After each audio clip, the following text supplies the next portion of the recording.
शांति। मेरा नाम बीके दिलीप। 2014 में ज्ञान में आए। पहले हम डेली मंदिर जाया करते थे, तो हमारी सासू जी यहाँ पे आई। वो पहले से जाती थी बीके में, ओम शांति में। वो बोली यहाँ कहीं सेंटर नहीं है क्या? तो हमारा छोटा लड़का वो देखा, वो बोला कि है। वो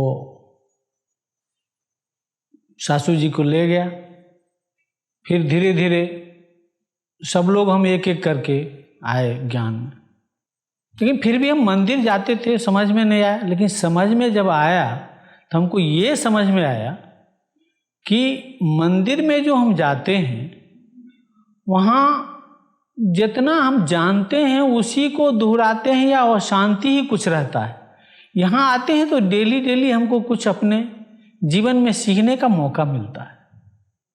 फिर धीरे धीरे मंदिर भी हम जाना छोड़ दिए और फिर हम क्लास से जुड़ गए।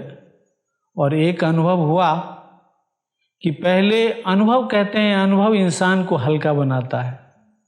पहले बहुत भारी होके जीते थे। सुबह से शाम तक का समय जो होता था वो कहीं न कहीं से तनाव में, खिंचाव में, किसी न किसी तरह का दबाव में ही जीते थे। लेकिन जब ज्ञान में आए तो पता चला कि नहीं, ये तो हमारा गलत है तरीका। तो पहले, सबसे पहले जहाँ हम रहते हैं, जहाँ काम करते हैं और जो भी हमारे साथ मिलते हैं उनके साथ कैसा हमारा व्यवहार होना चाहिए। हमसे किसी को दुख ना पहुँचे, क्योंकि हम जब दूसरे को दुख देते हैं तो पहले हम खुद दुखी हो जाते हैं। ये पहले मालूम नहीं था, लेकिन इसमें जाने के बाद ये चीज़ मालूम हुआ कि नहीं, अगर हम किसी को दुखी करते हैं तो पहले हमको दुखी होना पड़ता है। हमको भी कोविड हुआ, कोविड में भी हम थे, लेकिन हम दवा तो कुछ नहीं खाए।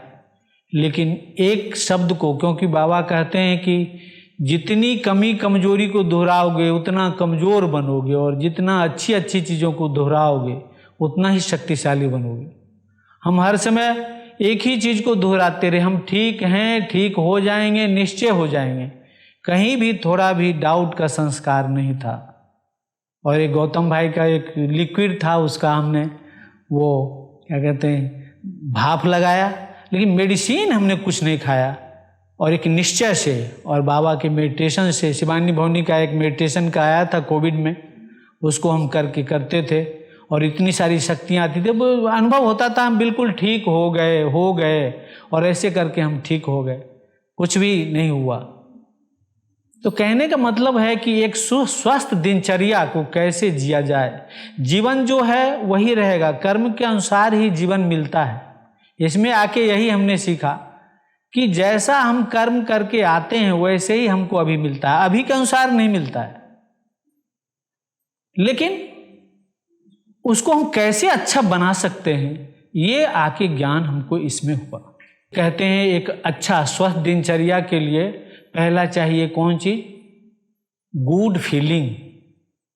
काम करते हैं और पछताते हैं, ये पहले करते थे। लेकिन जब मालूम हुआ तो लगता था कि ऐसे बैड फीलिंग करके हम अपने आप को ही घटाते हैं।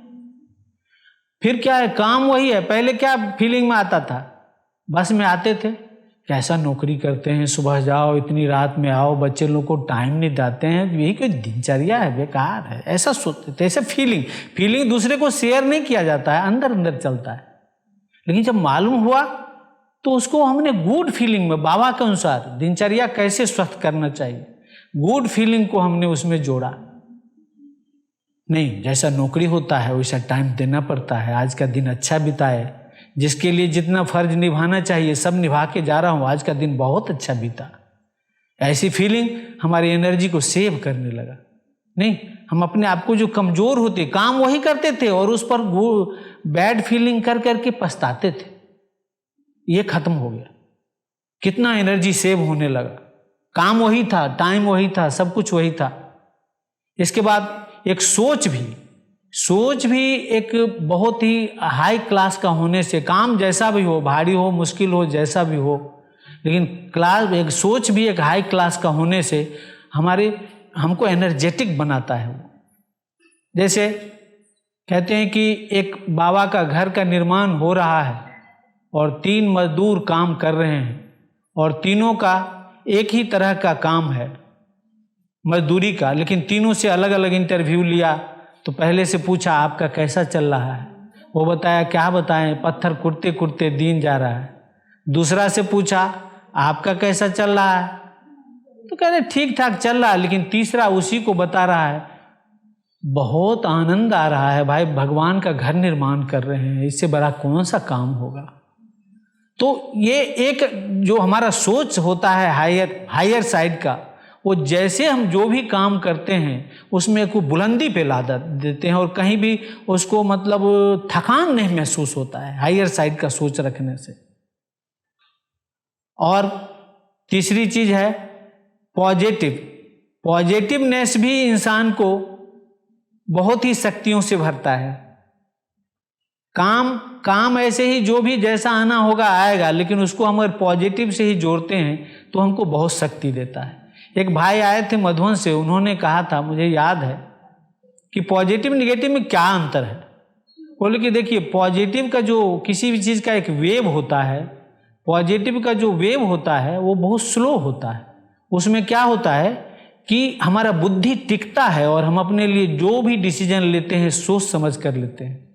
लेकिन निगेटिव का जो वेव होता है बहुत फास्ट होता है, उसमें क्या होता है हमारी बुद्धि को टिकने नहीं देता है और जो भी हम डिसीजन लेते हैं वो गलत हो जाता है।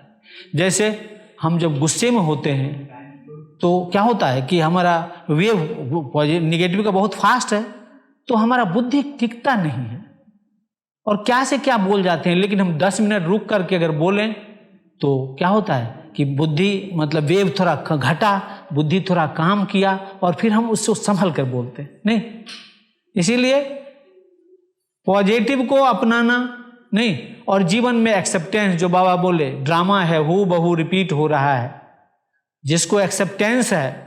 हमारे अक्षय भाई हैं क्लास में, उन्होंने क्रिकेट से एक उदाहरण दिया था, मुझे याद आता है कहीं जाते हैं तो बोलते हैं, बोला था क्रिकेट से लेकिन जीवन से मिलाया था उन्होंने कहा था कि जैसे कोई क्रिकेट का खिलाड़ी मैदान में जाता है और उसको कितने तरह का बॉलर बॉल फेंकता है, कभी स्लो बॉल, कभी थ्रो बॉल, कभी बाउंस बॉल, कभी वो बैठ जाता है, कभी इधर झुक जाता है, कभी उधर झुक जाता है, अपने को चोट नहीं लगने देता है और ये भी नहीं बोलता है ये ऐसा बॉल क्यों आ गया, ये बोलने का उसको समय नहीं है। जो आएगा उसको खेलना है। अगर किसी वजह से आउट हो गया तो आदमी ये नहीं पूछेगा किस वजह से हुआ, सीधा सीधा उसको मतलब बोलता है बेकार खिलाड़ी है।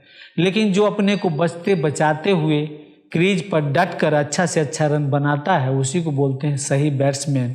और हम लोग भी जो हैं अपने अपने ज़िंदगी के बैट्समैन हैं और हमारी जो परिस्थितियां हैं वो हमारे बॉल हैं। अगर हम ये सोचेंगे ये क्यों आ गया, तब हम नहीं खेल पाते हैं।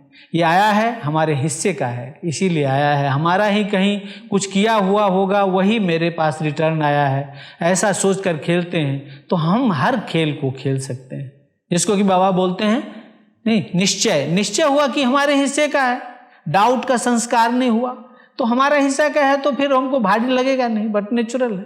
कहते हैं कि जिंदगी 2 पहिए से चलता है, एक जो होता है फिजिकल, जैसे हम कमाते हैं, काम करते हैं, बच्चे लोग पढ़ते हैं, नौकरी व्यवसाय, ये सब है फिजिकल नहीं। और दूसरा जो होता है, दूसरा पहिया हमारा स्पिरिचुअल है। अगर दोनों का बैलेंस होता है तभी हमारे जीवन में बैलेंस, हम धीर गंभीर बन के जी सकते हैं। सिर्फ एक पहिए से आदमी मजबूत नहीं होगा, कभी भी नहीं होता है। जैसे एक टेबल को खड़ा होने के लिए 4 पिलर की जरूरत होती है, अगर एक भी पिलर कमजोर हो तो टेबल डगमग डोलता है। इसी तरह हम लोगों को भी मनुष्य जीवन को चलने के लिए 4 पिलर की जरूरत है, जो बाबा बताया नहीं, ज्ञान, ध्यान, धारणा, सेवा, उसी को बोलते हैं physical, mental, social, spiritual. 4 pillar से हम लोग चलते हैं। जो लोग हंस बोल के समय बिताते हैं उनका फिजिकल अच्छा है। मेंटल में जो लोग मतलब हर समय अच्छा ही सोचते हैं, निगेटिव की ओर जाएंगे तो मेंटल उनका कमजोर हो गया। पॉजिटिव को ही सोचते हैं वो कुछ खराब में भी अच्छा निकाल लेते हैं। और एक सोशल का भी छोटा सा उदाहरण बताता हूँ। कहते हैं कि जब आदमी साइकिल पे चढ़ता है तो आदमी का आकार साइकिल के इतना बड़ा कवरिंग एरिया को लेता है। जब आदमी मोटरसाइकिल पे चढ़ता है तो आदमी का आकार मोटरसाइकिल की इतना बड़ा हो जाता है। और जब 4 चक्के पे आदमी चढ़ता है तो आदमी का आकार 4 चक्के के इतना बड़ा कवरिंग एरिया का आदमी का आकार बन जाता है। बचपना जो है वो छोटा सोच है, बच्चा एक एक बात को पकड़ता है, उसको समझ नहीं है, वो साइकिल पर है। उससे जब बच्चा थोड़ा बड़ा हुआ, मोटरसाइकिल पे आ गया, अब बच्चा बात पकड़ता है लेकिन थोड़ा कम पकड़ता है। लेकिन 4 चक्के के आने का मतलब है हमें मैच्योरिटी आ गई, नहीं, हम स्किल्ड हो गए।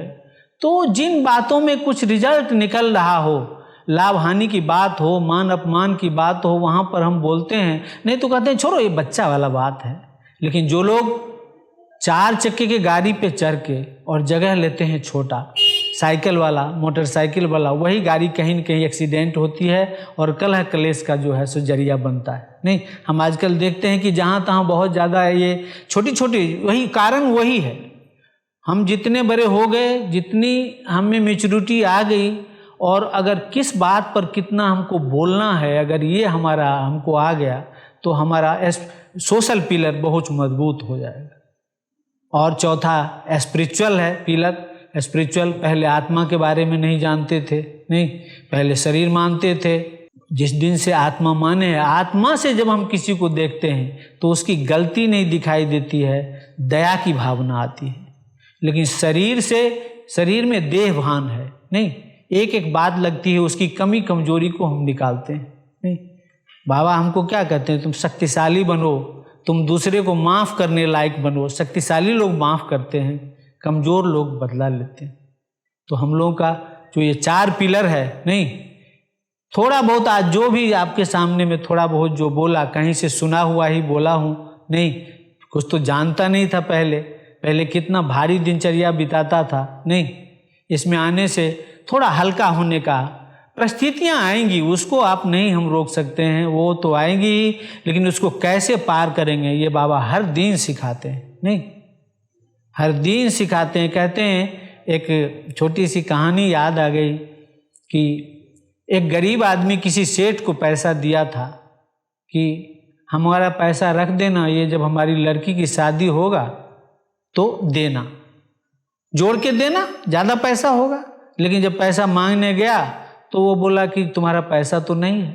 फिर वहाँ के राजा को बताया, राजा बोला कुछ लिखत पढ़त है तो नहीं। बोला ठीक है, कोई बात नहीं, तुम अच्छा से सेठ के घर के सामने कल हम रथ यात्रा निकालेंगे, तुम वहीं पे रहना।